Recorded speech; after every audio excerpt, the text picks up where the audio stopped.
بسم اللہ الرحمن الرحیم۔ سوال کہ حجر اسود کو بوسہ دینے کی وجہ کیا ہے؟ تو اس کا جواب یہ ہے کہ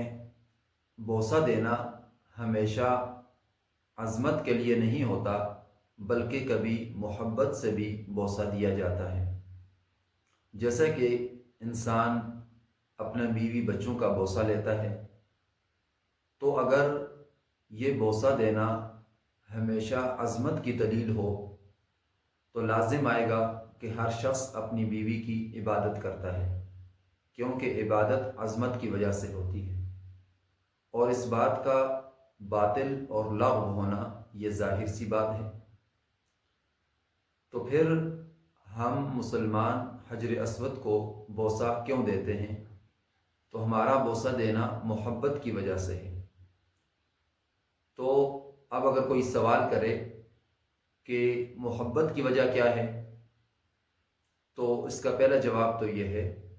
کہ اس سوال کا کسی کو حق حاصل نہیں، یہ ہمارا آپس کا اپنا معاملہ ہے۔ لیکن اگر کوئی سوال کرتا ہے تو اس کے سمجھنے کے لیے کہ جیسے کوئی شخص عدالت میں یہ دعویٰ دائر کرے کہ فلاں مکان وہ میرا ہے، تو اس سے اس ملکیت کے اوپر ثبوت طلب کیا جائے گا کہ وہ اپنی ملکیت ثابت کرے۔ جب وہ اپنی ملکیت عدالت میں ثابت کر دے تو پھر کسی مخالف کو اس سوال کا حق حاصل نہیں ہے کہ وہ یہ پوچھے کہ اس مکان کے اندر کیا کیا سامان موجود ہے۔ جب کسی شخص نے اپنی ملکیت ثابت کر دی تو اس کے بعد اس سے اس طرح کا سوال نہیں کیا جا سکتا۔ بالکل اسی طرح جیسے ہم نے اس بات کا بتا دیا کہ حجر اسود کو بوسہ دینا یہ مسلمان محبت کی وجہ سے کرتے ہیں، عظمت کی وجہ سے نہیں کرتے۔ اور حجر اسود کو بوسہ دینے کی وجہ خلیفہ دوم امیر المؤمنین حضرت عمر فاروق رضی اللہ تعالی عنہ نے بتا دی۔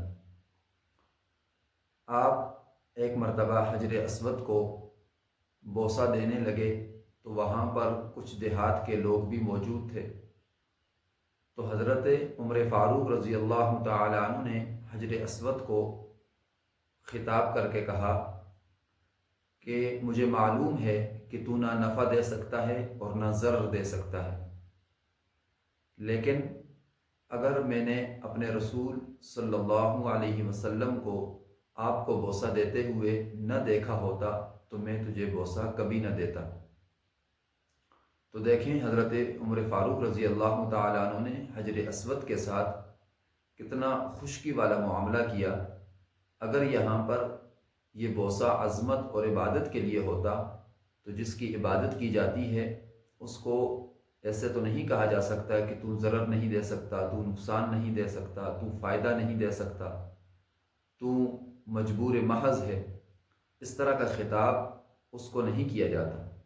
لیکن حضرت عمر فاروق رضی اللہ تعالیٰ عنہ نے بے باکی کے ساتھ حجر اسود کی حقیقت بیان کر دی کہ ہم صرف اور صرف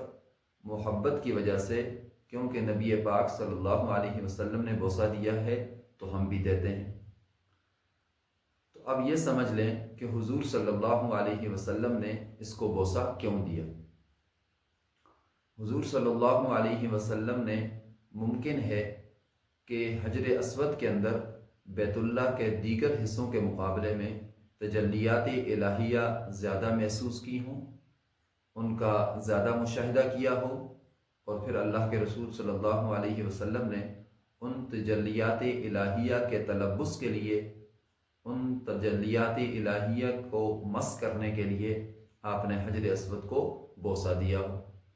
اور پھر اس حجر اسود کو حضور کے ہاتھ لگ گئے، آپ کے دہن مبارک لگ گئے، اور آپ کا تلبس ہوا، جس کی وجہ سے آج تک مسلمان حجر اسود کو بوسہ دیتے ہیں۔ تو یہ بات بالکل صاف ہو گئی کہ یہ بوسہ دینا عظمت کے لیے نہیں ہے، صرف اور صرف محبت کے لیے ہے، اور عظمت کے اندر جو ہے وہ عبادت کا تشبہ ہوتا ہے، لیکن صرف اور صرف محبت کے لیے اگر کوئی کام کیا جائے تو تو اس میں ایسی کوئی بات نہیں ہوتی۔ تو مسلمان اس کو صرف اور صرف حضور کی اتباع میں اور حضور کی محبت میں اس کا بوسہ لیتے